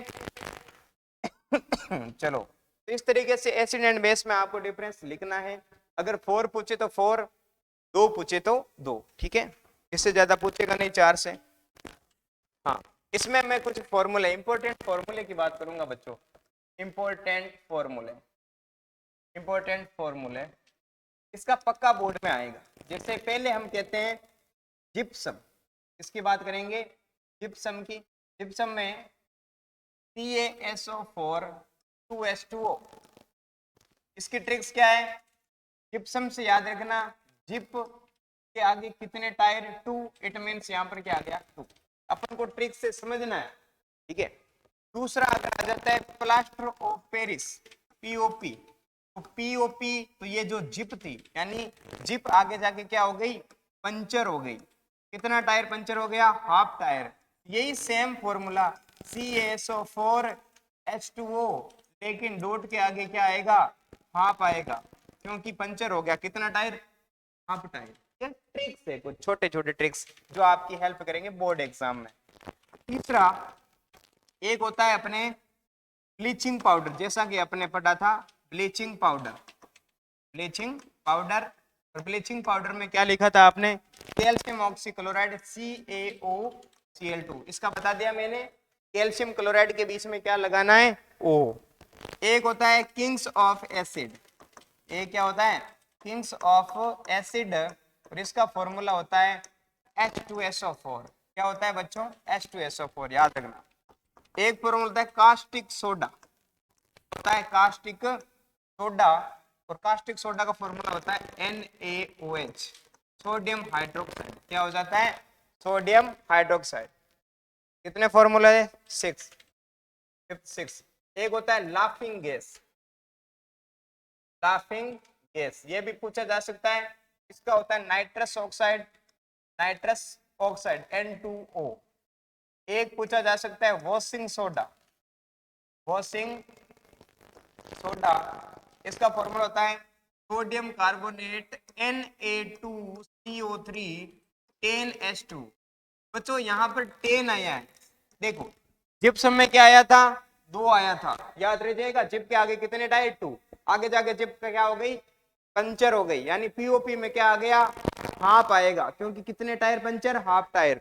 इसकी ट्रिक्स क्या है, जो भी वॉशिंग सोडा है, यानी वॉश कर रहे हो, कपड़े धो रहे हो, तो वो साबुन कितने में आता है, 10 रुपए में। कितने में आता है, 10 रुपीज में। यहाँ पर क्या आ गया, 10 Na2CO3 10H2O। ओके, इस तरीके से ये फॉर्मूले हैं, और भी फॉर्मूले है, तो उसको पहले ये स्क्रीनशॉट ले लो आप।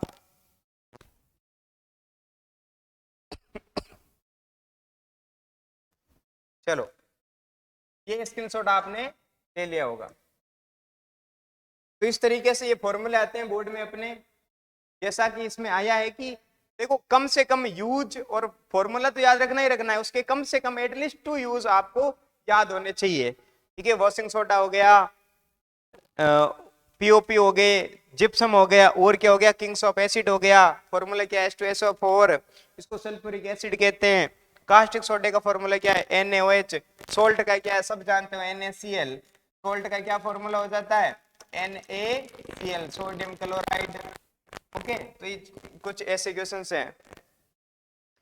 और ईटिंग सोडा, 9th में अपन क्या लिख सकते हैं, ईटिंग सोडा, जिसको अपन क्या कहते हैं, आप ईटिंग सोडा कह सकते हो, क्या कह सकते हो, ईटिंग सोडा। और NaHCO3, NaHCO3, sodium hydrogen carbonate. तो वेरी इंपॉर्टेंट फॉर्मूला, जिनकी लिस्ट विथ ट्रिक्स आपके सामने है यहाँ। ठीक है, नेक्स्ट क्वेश्चन, क्वेश्चन नंबर 21 बच्चों।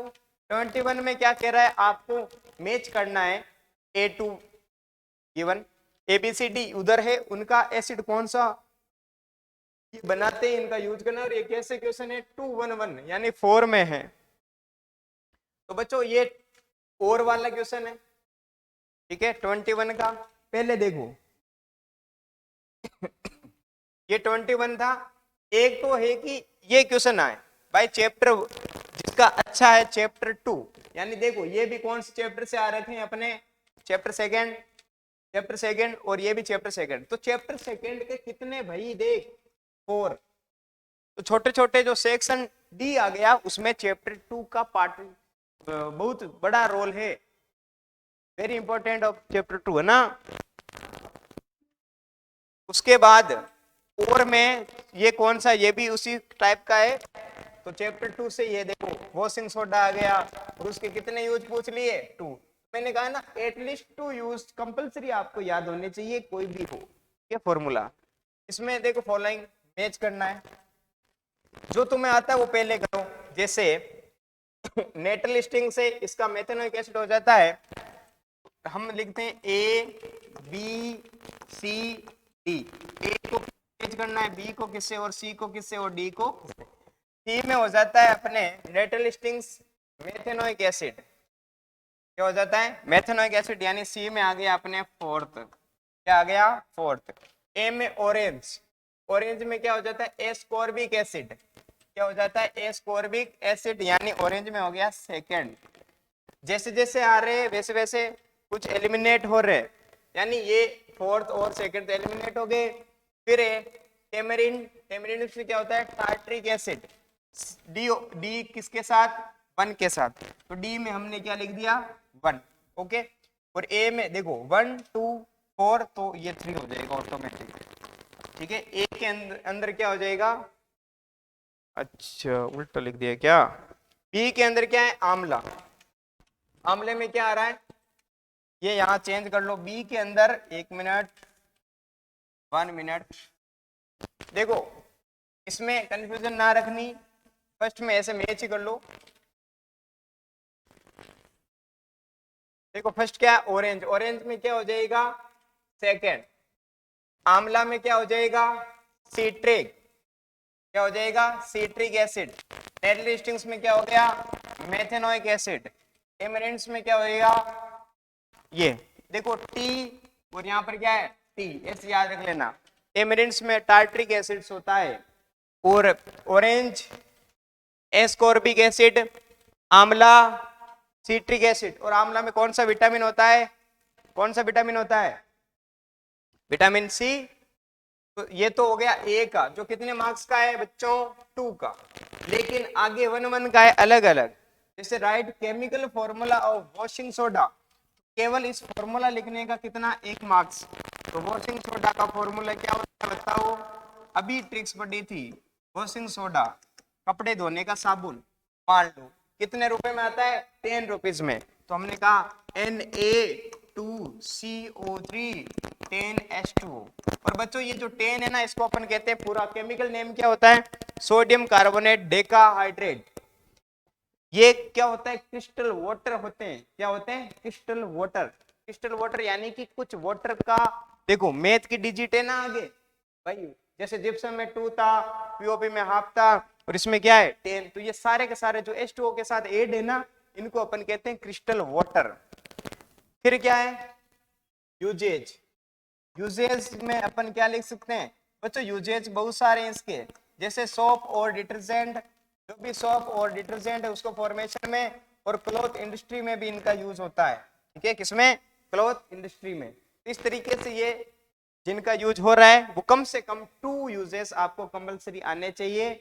कैसे भी लिखो, चाहे आप बुक में दे रखे तो उससे करो, नहीं तो फिर किसी भी तरीके से अगर कोई गाइड है उसमें अगर गिवन है तो वो भी आप लर्न कर सकते हो। ओके, तो मेरा काम है यहाँ पर एक्सप्लेन करना, वो मैंने अच्छे से बता दिया तुम्हें कैसे आपको एक्सप्लेन करना है। ओके, तो इस तरीके से ये है वॉशिंग सोडा का, वापस से क्या हो जाता है Na2CO3 और साथ में क्या 10S2। ठीक है, करेक्ट है। यूजेज में आप लिख सकते हो, ठीक है, cloth industry and for formation of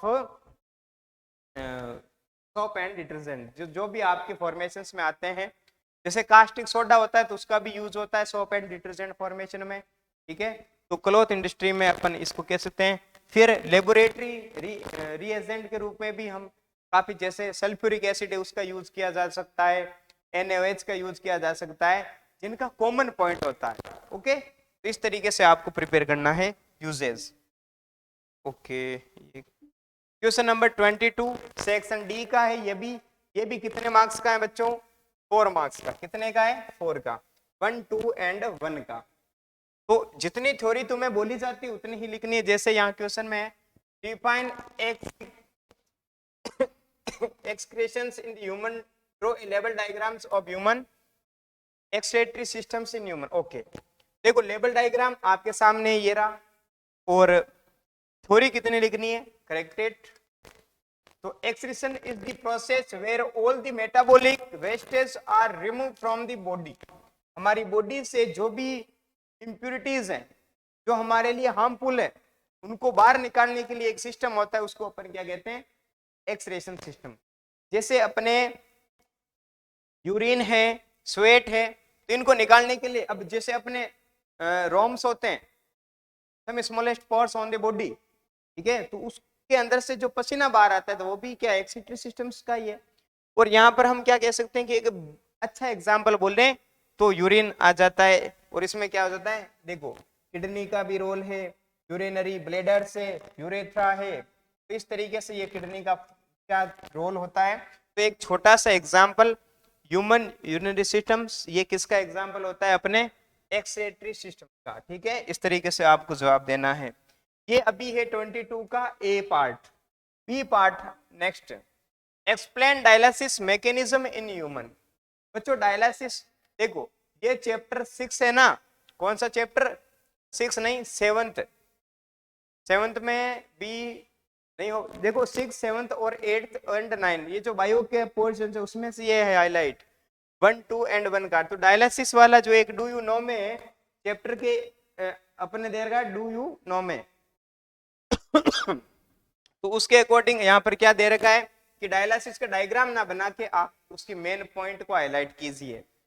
इस तरीके से मेन पॉइंट हाईलाइट है आपके सामने, the process of removal of waste and extra water from blood is called dialysis. What is the dialysis, this is the definition. Second point, it is an artificial replacement of kidney.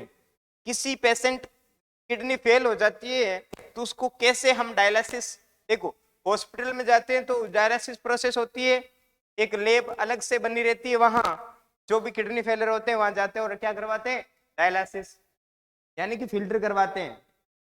तीसरा point क्या हो जाता है, dialysis can not completely perform lost kidney.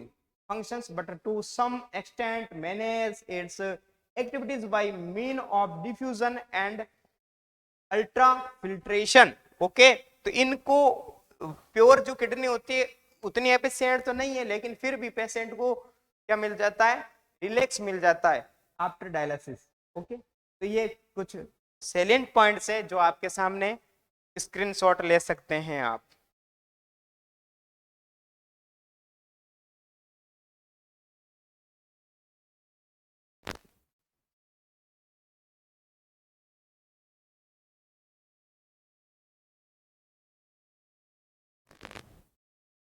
Next question number 22, right the meaning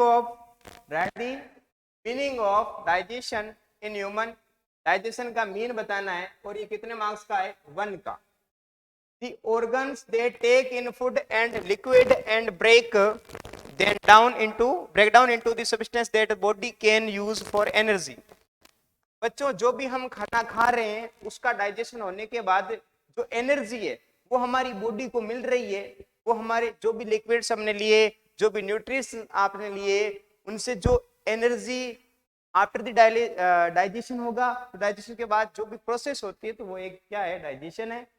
growth, वो क्या participate करते हैं आगे ग्रोथ में और टिश्यू को रिपेयर करने में। फिर waste product the body can not use leave the body to bowel movement. तो ये अलग से आपको केवल डाइजेशन तक का ही करेक्ट करना है। ओके, जिससे सेकंड क्या बोल रहा है, draw a level diagram of the human digestive system. This is the level diagram of human digestive system. ठीक, तो इसमें ये अपने बुक में भी है, अच्छे से आप इसको बनाना सीखना है आपको। ठीक है, अच्छे से नीट एंड क्लीन।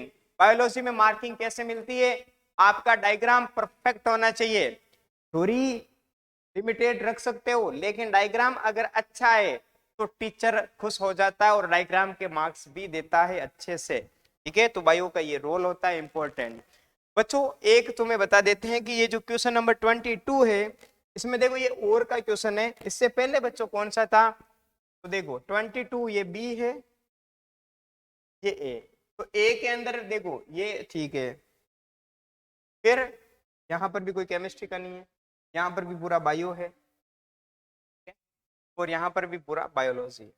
ठीक है, तो इस प्रकार से एक केमिस्ट्री का 4 मार्क्स का और में आ रहा है कि जैसा कि आपने देखा था वो कौन सा चैप्टर था, सेकंड चैप्टर। ठीक है, इसी तरीके से ये जो चैप्टर है जिसमें हार्ट वाला भी आ सकता है, रेस्पिरेटरी सिस्टम्स भी आ सकते हैं, तो वो सारे के सारे आने चाहिए आपको। ऐसा नहीं है कि ये सिंपल क्वेश्चन दे दिए आपने उसको याद कर लिया, अब इस काम खत्म, नहीं। आपको भी प्रिपेयर होना चाहिए।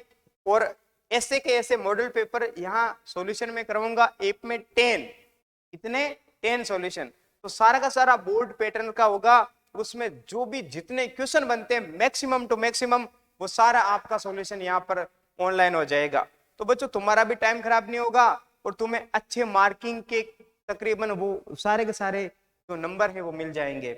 80 में से मैक्सिमम 80 में से 80 ला सकते हो आप। ठीक है, फिर देखो यहां पर क्वेश्चन सेकंड और का है ये, तो write the role of saliva in digestion of food. Saliva का डाइजेशन ऑफ फूड में क्या है रोल, तो देखो saliva contains a digestive enzyme called salivary amylase which break down starch into sugar. ये पहली बात, तो स्टार्च को किस में कन्वर्ट करती है, शुगर में। फिर सलाइवा हैज मेनी फंक्शंस, ये जैसा कि first point, it is used to lubricant to the mouth, mouth का लुब्रिकेंट बनाने में हेल्प करती है। फिर क्या है, it helps to swallow the food. Okay, फिर क्या है, सोलो द फूड यानी कि जैसे अपन कह सकते हैं कि जो फूड है उसको क्या मुलायम बनाती है ये थोड़ी, ताकि वो फूड पाइप से अपने स्टोमक तक पहुंच पाए। It helps to protect the teeth from bacteria infections. बच्चों, आपने चैप्टर सेकंड में जो एसिड बेस वाला है उसमें पढ़ा होगा कि टीथ डीके होता है और हमारे बॉडी में सबसे हार्डेस्ट जो सब्सटेंस होता है उसको अपन क्या कहते हैं, इनेमल। क्या कहते हैं, इनेमल, जो कहां पर होता है, टीथ में। वो भी मेल्ट होता है और जब वो मेल्ट होता है तो उस पर क्या होता है, अपने मेल्ट होने से हमारे टीथ में पेन होता है। क्या होता है, पेन। तो यानी टीथ को भी प्रोटेक्ट करती है ये कौन, saliva. It adds in the food digestion, और ये इसमें पार्टिसिपेट करती है भाई फूड डाइजेशन में। तो इस तरीके से आपके मेन रोल से, और ये कितने मार्क्स का है 1 to 1 यानी 4 मार्क्स में था, उसमें ये दे रखा है। ठीक है, और वाला क्वेश्चन था। अब क्वेश्चन नंबर आता है 23, ड्रॉ ए रे diagram for a concave mirror, it is the object is if the object is placed at focus. Okay बच्चों, ये फिजिक्स का चैप्टर है, केमिस्ट्री का 4 मार्क्स में, बायो का 4 मार्क्स में, तो ये फिजिक्स का भी कितने में 4 मार्क्स में, जो कि चैप्टर अपने रे डायग्राम वाला है लाइट। कौन सा चैप्टर है? लाइट। और इसकी पूरी की पूरी ट्रिक्स के साथ मैं पढ़ाऊंगा, अलग से चैप्टर की कुछ ट्रिक्स भी लेके आऊंगा मैं आपके सामने। ठीक है, जैसे इस क्वेश्चन को करते हैं वो भी ट्रिक्स से करेंगे। ड्रॉ ए रे डायग्राम फॉर कॉनकेव मिरर। तो बच्चों मैं मिरर का एक ट्रिक्स बताता हूं, कॉनकेव मिरर का ट्रिक्स। कॉनकेव मिरर, कोई भी क्वेश्चन आए आप उड़ा दोगे उसको। जैसे ये कॉनकेव मिरर है, इसमें आपने लिख दिया कॉनकेव, ये एक छाता है, ये क्या है? एक छाता है, छाते का डायग्राम बना दिया। यहाँ पर पोल, यहाँ पर एफ, यहाँ पर सेंटर ऑफ कर्वेचर। ओके, ये कहां तक जा रहा है? ये जा रहा है इन्फिनिटी तक। ये कहां तक जा रहा है? इन्फिनिटी तक। मैं तो कह रहा हूं कि इसमें अगर केस 1 2 3 4 5 6 कोई भी आए तो आप कर लोगे। देखो इस ट्रिक से, यहां पर हम लिखेंगे ऑब्जेक्ट, यहां पर हम लिखेंगे इमेज 1 2। बच्चों यहाँ पे देखो, यहाँ पर क्या है? इन्फिनिटी, फिर सी और फिर एफ। तो यहाँ टेबल में हम लिखते हैं इन्फिनिटी, सी एंड एफ, फिर इसका रिवर्स एफ सी इन्फिनिटी। ठीक है, अब इसका कैसे जवाब देना है? अगर आपको बोर्ड में पूछ ले कि ये इन्फिनिटी पे है, तो इसका आंसर कहाँ? When object is placed at infinity then image is form at focus point. C पर है तो कहां पर बनती है? सी के ऊपर। एफ पे है तो कहां पर बन जाएगा? इन्फिनिटी पे। अगर पूछ ले सी एंड इन्फिनिटी के बिटवीन है तो आंसर कहां पर आएगा? एफ और सी के बिटवीन। अगर सी और एफ के बीच में ऑब्जेक्ट तो आंसर क्या आएगा? इन्फिनिटी और सी के पीछे। और केस नंबर जो 6 था इस टेबल में, केस 1 2 5, और केस जो 6 है, केस जो 6 है वो क्या होगा? Behind the mirror. किसमें बदलेगा? बिहाइंड द मिरर, मिरर के पीछे। ओके, और वो ऑब्जेक्ट कब रखोगे? जब ऑब्जेक्ट कहां पर प्लेस्ड होती है? पोल और फोकस के बीच में होती है, तब कहां पर हो जाती है बच्चों? Behind the mirror. ओके, तो इस तरीके से।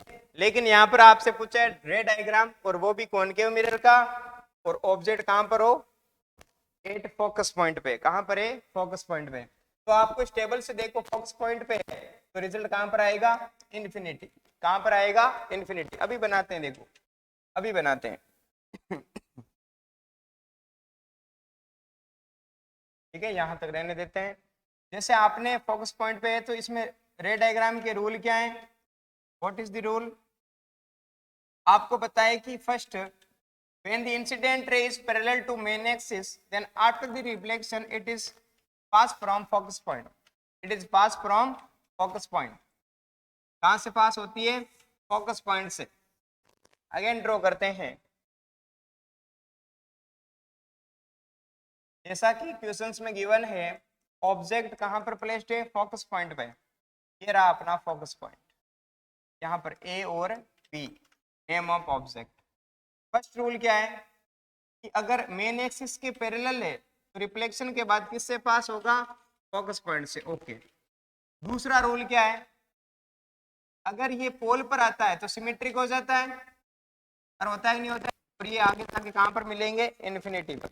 तो बच्चों एटलीस्ट 2 रूल्स आपको याद होने चाहिए, क्या फॉर्म करने के लिए? इमेज फॉर्म करने के लिए। ठीक है, कुछ डायग्राम में 3 भी लॉ लगा सकते हो, जैसे इसमें लगाते हैं अपन। जैसे मान लो सेंटर ऑफ कर्वेचर की बात है, ये तो एफ था अपने, पी था, और ये सेंटर ऑफ कर्वेचर मान लेते हैं। सेंटर ऑफ कर्वेचर का सबको पता होगा क्या होता है? अगर सेंटर ऑफ कर्वेचर पर कोई भी मिरर है, सेंटर ऑफ कर्वेचर से पास हो रही इंसिडेंट लाइन, तो रिफ्लेक्शन के बाद सेम पाथ पे रिटर्न होती है कि नहीं होती है बच्चों? होती है। तो ये कहां पर मिल रही है? ये भी इन्फिनिटी पे। यानी कि तीनों पैरेलल रेस आपस में कभी मीट नहीं करेगी, so that image is form at infinity when object is placed eight focus point. In concave mirror. Okay, इस तरीके का रे डायग्राम है। तो रे डायग्राम की ट्रिक्स में स्पेशली अलग से ही बनाऊंगा एक टॉपिक, टेंशन ना लो, ठीक है। उस पे बहुत इजी है रे डायग्राम्स, अभी मैं पूरा एक्सप्लेन नहीं कर पाऊंगा क्योंकि क्वेश्चन के अकॉर्डिंग ही मेरे को समझाना पड़ेगा यहाँ। चलो next question number 22, write two difference between real image and virtual image. Real and virtual image में कितने डिफरेंस लिखने हैं बच्चों? 2। तो मैंने यहाँ आपके लिए कितने डिफरेंस है 4, अच्छे से देख लो और इसको ही लर्न करना है। देखो जैसे अपन को 2 ही समझते हैं, real image are inverted, real image क्या होती है? इन्वर्टेड, जबकि वर्चुअल इमेज क्या होती है? Erect. Second point, a real image is always form by a convex lens, virtual image can be form by concave, convex और प्लान मिरर।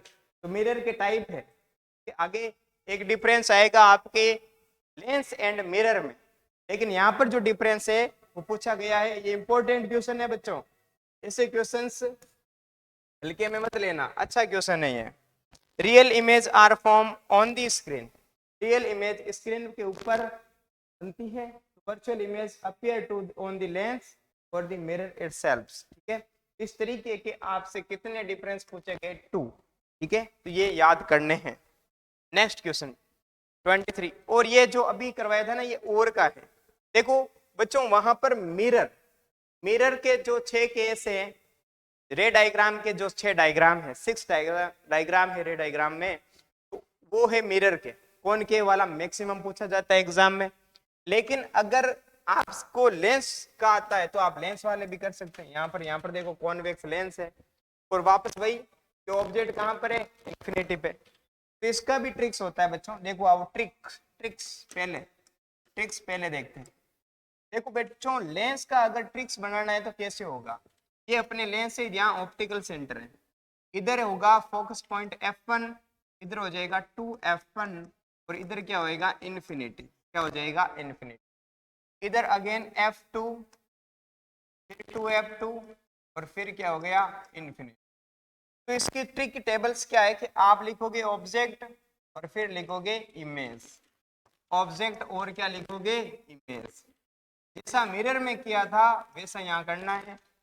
देखो इसमें इन्फिनिटी 2F1 F1, तो आप पहले लिखो इन्फिनिटी 2F1 F1, उसके बाद F2 2F2 इन्फिनिटी, तो F2 2F2 एंड इन्फिनिटी। अब बच्चों टेबल के केस नंबर 1 to 5 तक, when object is placed at infinity then image is form F2, infinity पे ऑब्जेक्ट को रखोगे तो कहां पर बन गई? F2 पर। When object is placed at 2F1 then image is formed at 2F2. When object is placed at F1 then image is formed at infinity. Yes, अलग है। When object is placed between infinity and 2F1 then image is formed between F2 and 2F2. When object is placed between 2F1 and F1 then object is formed between 2F2 and infinity. So that this is tricks. Mirror के case में था 6, जिसमें अपने रखा था पोल और focus point के बीच में, उसकी जो इमेज थी वो बिहाइंड द मिरर थी, तो लेंस में हो जाएगा फ्रंट ऑफ लेंस। क्या हो जाएगा? Front of lens. तो इन्हीं टेबल से यूज करते हुए अपन एक डायग्राम बनाते हैं। ओके, तो 23 इज योर लास्ट क्वेश्चन। देखो इसको वापस से ड्रॉ करते हैं, ये टेबल मैंने समझा दिया आपको। फिर देखो इसके अकॉर्डिंग ड्रॉ ए रे diagrams for a convex lens when the object is placed at infinity. हमने कहा कि चलो इन्फिनिटी का है तो कहां पर बनेगा? F2 पे। कहां पे बनेगा? F2 पे। ये देखो बच्चों इन्फिनिटी से रे आ रही है और इसको रे को कहते हैं इंसिडेंट रे। क्या कहते थे? Incident ray, incident ray. ये कहां पे जा रही है? F2 से पास होगी। वापस से ये क्या है? इन्फिनिटी आ रही है और कहां पे पास हो जाएगी? F2 पे। कहां पर हो जाएगी बच्चों? F2 पे। तो ये क्या हो जाएगा? ये अगेन इंसिडेंट रे और इसका नाम क्या हो गया? रिफ्रैक्शन रे, रिफ्रैक्शन। ओके, ये क्या हो जाएगा? रिफ्रैक्शन रे। सो दैट यहां पर हम लिखेंगे, देखो यहां पर हम लिख सकते हैं पोजीशन ऑफ, क्या लिख सकते हैं, पोजीशन ऑफ ऑब्जेक्ट, जैसा क्वेश्चन पेपर में बताया एट इन्फिनिटी बच्चों। Second position of object, position of object, इसमें हम लिख सकते हैं एट F2। नेचर, नेचर में हम क्या लिख सकते हैं, real and inverted, real and inverted. Okay, case number 1 to 5, case number जो भी जो ट्रिकी टेबल्स है उसमें जो बनते हैं उनमें सब में लिखना है रियल एंड इन्वर्टेड, और केस नंबर 6 है वो उसका उल्टा, वर्चुअल एंड इरेक्ट। ठीक है, और इसका अपन क्या लिख सकते हैं, वेरी स्मॉल साइज, इसको अपन के पॉइंट साइज, साइज में क्या हो जाता है, फोर्थ पॉइंट में हम लिख सकते हैं जो साइज है वो साइज कैसी होगी बच्चों, पॉइंट साइज, कैसी हो गई, पॉइंट साइज। ओके, इस तरीके से ये आंसर लिखना है आपको। ओके, रे डायग्राम बनाया, उसके नीचे इसकी पोजीशन, ऑब्जेक्ट की पोजीशन, इमेज की पोजीशन, और नेचर क्या है और साइज क्या है, ये सारा मेंशन कर दिया। अब कहीं पर भी कोई नंबर कटने का क्वेश्चन राइज नहीं होता। Okay, next write two different between mirror and lens. जैसा मैंने पहले बताया था कि मिरर और लेंस में क्वेश्चन पूछा गया मॉडल पेपर में, वैसे ही आपको इस तरीके से देखो कितने पूछे गए, 2 डिफरेंट, कितने बच्चों, 2 डिफरेंट। तो 2 डिफरेंट पूछे गए तो ये भी कितने मार्क्स, ये भी और का क्वेश्चन है। अब वो बच्चे जिनको रे डायग्राम आते नहीं है उनके लिए भी कुछ जुगाड़ बैठा है यहाँ कि भाई बच्चे कम से कम कुछ पॉइंट लिखें। लेकिन बच्चों अगर आप मेहनत ही नहीं करोगे कि भाई ना तो तुम्हें थ्योरी पता है ना तुम्हें रे डायग्राम पता है, तो कौन नंबर देगा बताओ। यहाँ पर अगर तुम केमिस्ट्री का क्वेश्चन शुरू कर दोगे तो कोई नंबर नहीं देगा तुम्हें। ठीक है, जो पूछा है उतना ही लिखो। 2 different between mirror and lens, तो यहाँ पर हेडिंग लगाओ मिरर फिर लेंस, फिर आप सीरीज बना के क्या करो, इसमें पैरेलल करके, जैसे फर्स्ट पॉइंट, ये सेकंड हो गया, ये थर्ड, जितना पूछा है उतना ही लिखो। जैसा कि फर्स्ट पॉइंट क्या एक्सप्लेन करते हैं, this works on the principle of reflection, important. Mirror हमेशा रिफ्लेक्शन के प्रिंसिपल पे वर्क करता है, लेकिन रिफ्रैक्शन पे कौन करता है, लेंस। आपको पता है कि जो भी हम ऑब्जेक्ट देखना चाहते हैं, जैसे आप अपना जो इमेज देखना चाहते हैं तो वो क्या है, मिरर होता है। ठीक है, तो उसमें अपन कहते हैं रिफ्लेक्शन के अकॉर्डिंग, और लेंस है तो लेंस किस पे करता है, रिफ्रैक्शन पर। एक होता है ideal mirror, an ideal mirror reflects 100% of light. Ideal mirror क्या होता है कि जब इंसिडेंट लाइट जितनी भी है वो टोटली क्या हो, रिफ्लेक्ट हो, 100% रिफ्लेक्टेड हो, तो उस मिरर को कहते हैं ideal mirror. Same an ideal lens refract 100% of light. Okay, easy point. Third, usages of mirror can be seen in house, automobiles like vehicles, solar applications, etc. and lens uses can be seen in the astronomy and scientific industries, medical and research purpose, etc. तो इस तरीके से बच्चों ये कितने हैं, 1 2 3 4 है। तो इस तरीके से आपको एटलीस्ट 2 यूजेस आने ही आने, डिफरेंस आने ही आने चाहिए। ठीक है, तो बच्चों ये अपने पेपर सॉल्यूशन था साइंस का, और इसमें पूरा का पूरा डिटेल सॉल्यूशंस दिया है, कैसे आपको अटेंड करना है क्वेश्चन, किस तरीके से क्वेश्चंस और बन सकते हैं। वैसे ही सारे के सारे जो आपके मॉडल पेपर हैं वो आपको बताया हुआ है कि 10 सीरीज चलेगी, 10 मॉडल पेपर होंगे साइंस के, जो कंटिन्यू मैं यहाँ ऑनलाइन सॉल्यूशन करवाऊंगा। ठीक है, तो उनको देखते जाना है, कितना क्या आपको नंबरिंग रखनी है, हाँ कौन सा चैप्टर से कितने क्वेश्चंस बन सकते हैं, कितने मार्क्स में आ सकते हैं। जैसे कोई 4 नंबर का है ही नहीं चैप्टर तो उसको ज्यादा टाइम क्या क्यों दें, या ऑब्जेक्टिव में फॉर्म कैसे होते हैं question, A to Z questions का आंसर मिल जाएगा हमारे ये 10 जो मॉडल पेपर है उनमें। ठीक है, तो इन मॉडल पेपर्स को भी आपको सॉल्व करना है, और पूरी मेहनत और लगन के साथ बच्चों आपको 100 में से 100 क्वेश्चन यानी 20 तो आपके भेजे जाते हैं और 80 का जो पेपर होता है इसमें पूरे के पूरे मार्क्स आने चाहिए आपके, ठीक है, ताकि आपके परसेंटेज अच्छे गेन हो। ओके, तो thank you for watching the video, have a nice day.